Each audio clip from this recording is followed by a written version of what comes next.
He thought he could change his plea, but the judge had already seen everything. And what happens next will shock you.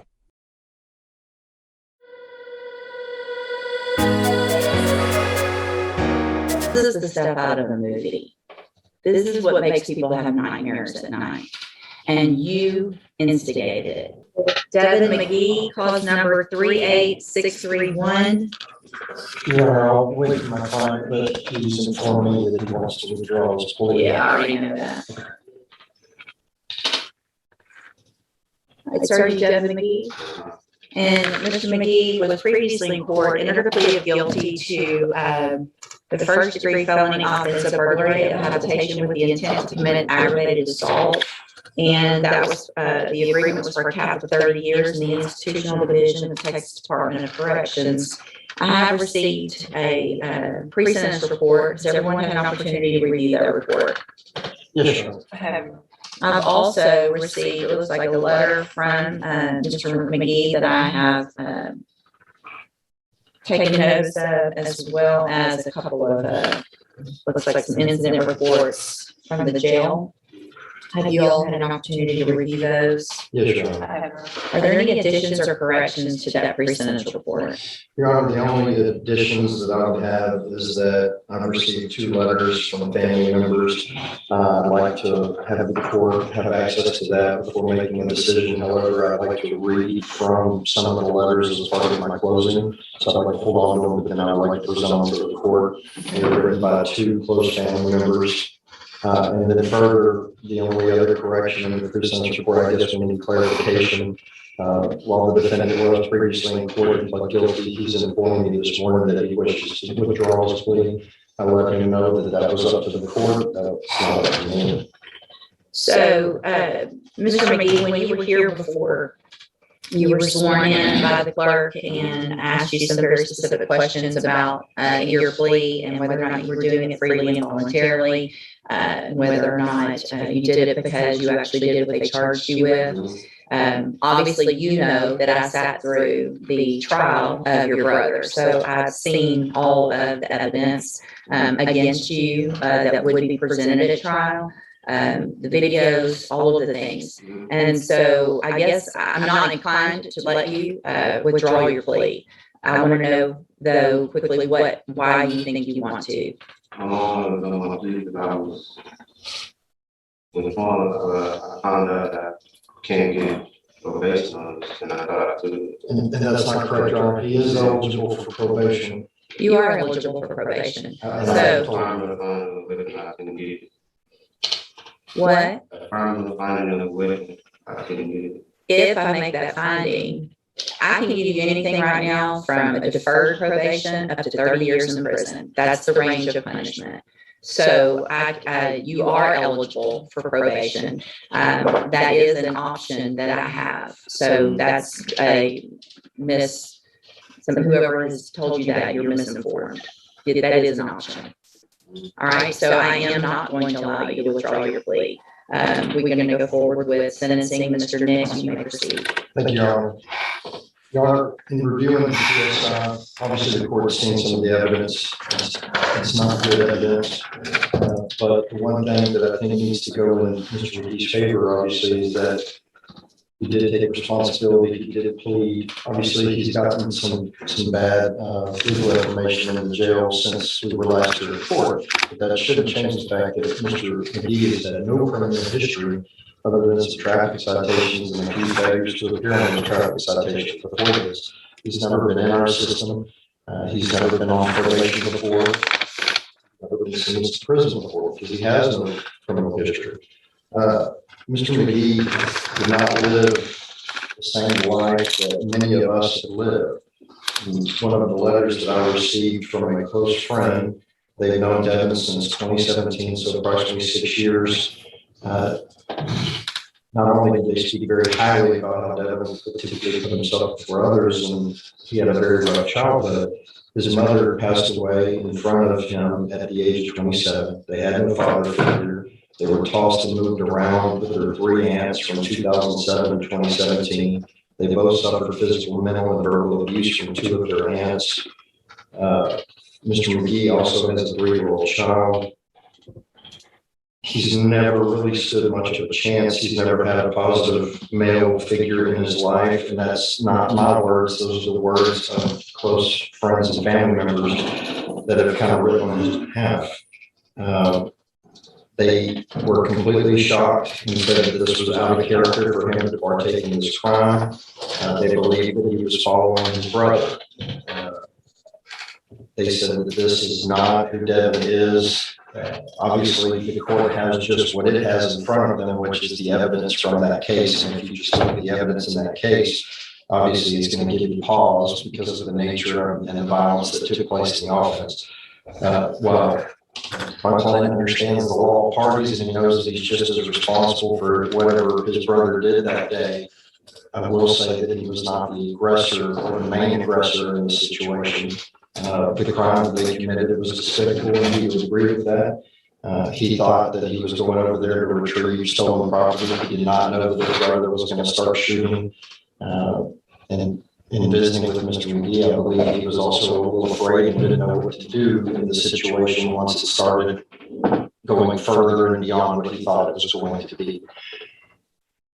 Further, Mr. McGee has told me that he has found religion. He has, one of his write-ups has been because they did not warn the jailer when they were going to pray. So that was one of the write-ups that he had. He also had a jumper malfunction with his buttons. But he says that his newfound religion has given him discipline and peace in his life. He has a son now.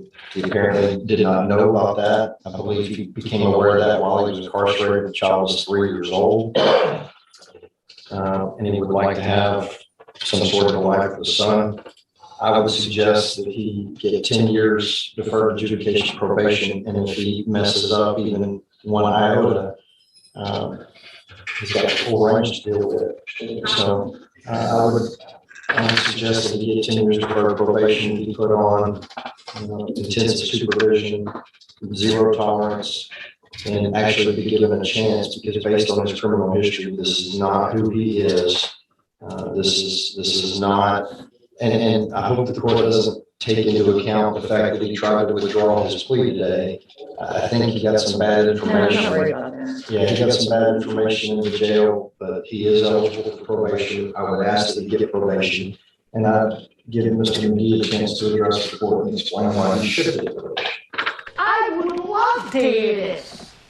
I like apologize to the big case. I didn't know, like my lawyer said, I didn't know that my brother was going to go and sue. He told me. Hang on a second, Devin. Just stop. All right. Y'all went over there with a gun. Hang on. I've watched the video. And you were the one who egged your brother on the entire time.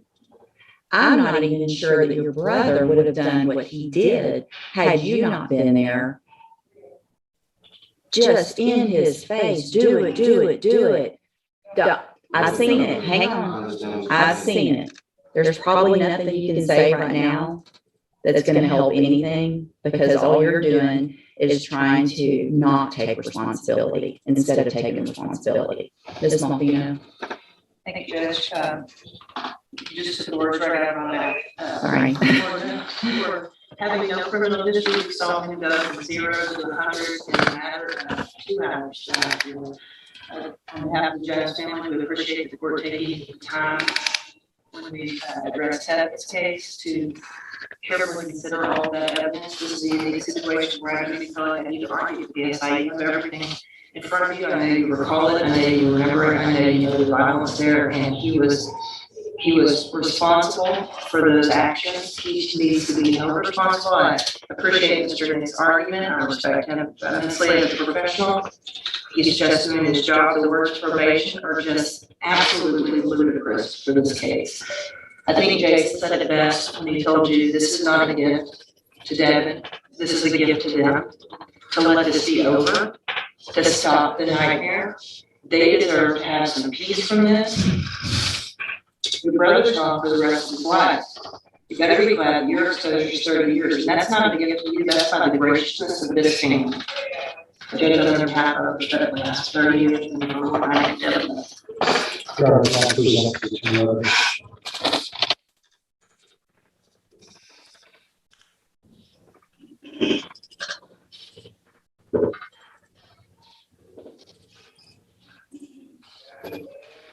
So, I mean, I appreciate Mr. Nick's argument. I appreciate these letters. But the problem with these letters is I don't know.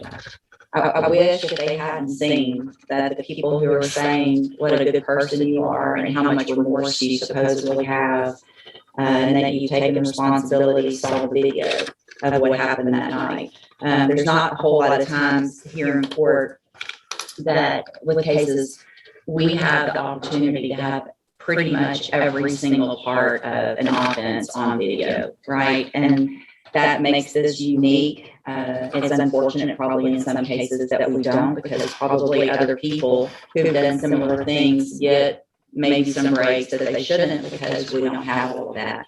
What you and your brother put that family through that night is the stuff that I think I've said this before. The family's probably heard me, I know, tell your brother this. This is the stuff out of a movie. This is what makes people have nightmares at night. And you instigated it. You walked with your brother with that assault gun, however far y'all had to walk, knowing you weren't just going to get property, holding a gun. Well, you can object whatever you want, but I know what I saw. I know that you instigated him to keep doing it. You showed him how to take the safety off the gun. I remember all of that. So at this time, I'm going to find that you entered the plea of guilty freely and voluntarily. I'm going to find sufficient evidence to find you guilty, and at this time, I'm going to find you guilty of burglary of a habitation with intent to commit aggravated assault. I'm going to sentence you to a term of 30 years in the institutional division of the Texas Department of Corrections. I am making an affirmative finding of a deadly weapon. You will receive credit on that sentence for any time that you've been in custody that the law gives you the right to receive. I'm handing you the trial court certification that shows this was an agreement, so you have waived any right to appeal. You've also been handed a written admonishment regarding your ineligibility to possess a firearm or munitions. You should thank Mr. Nix. He did an excellent job for you, limiting your exposure, and on behalf of the family, to give you that opportunity to have it limited at 30 years. You're very lucky, and I hope you take advantage of this. When you get out, you're still going to be young. And have an opportunity to live a life, and you can choose. I hope you really have found religion and you keep that. And then when you get out, you prove yourself that you're not that type of person. All right. Good luck to you. You can go back to the bailiff. Yes. Hang on. Absolutely. Hang on. Can y'all clear the table so he can have the seat? They're going to do a big impact segment. This is the turning point. The judge isn't just reacting, she's calling out what she personally saw in the evidence. That completely changes the weight of everything happening here. Do you think the defendant still has a chance after this? Or is the outcome already sealed? Devin McGee, October the 8th, 2021 is a date that me and my family will never forget. You and your brother attempted to kill my husband, Jason. You and your brother tried to kill our innocent little dog as you entered our house.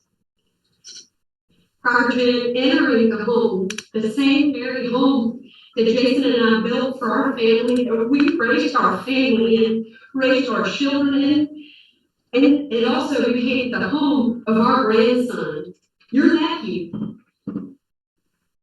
You both taunted us for what felt like a lifetime.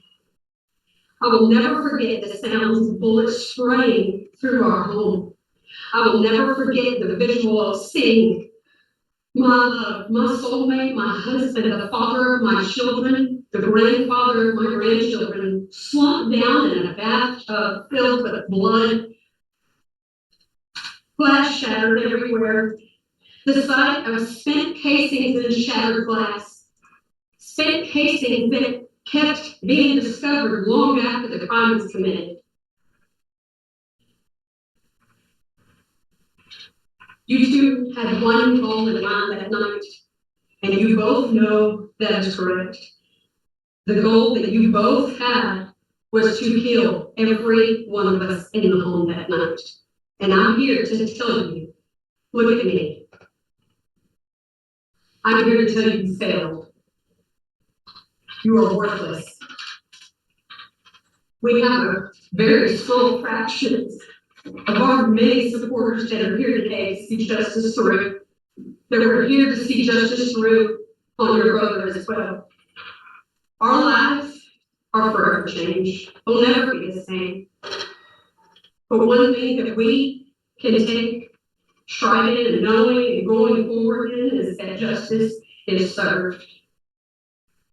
Justice is never fully served to the victims, as this is something that we have to go forward with ourselves and deal with on our own behalf. There's nothing that no one can fix.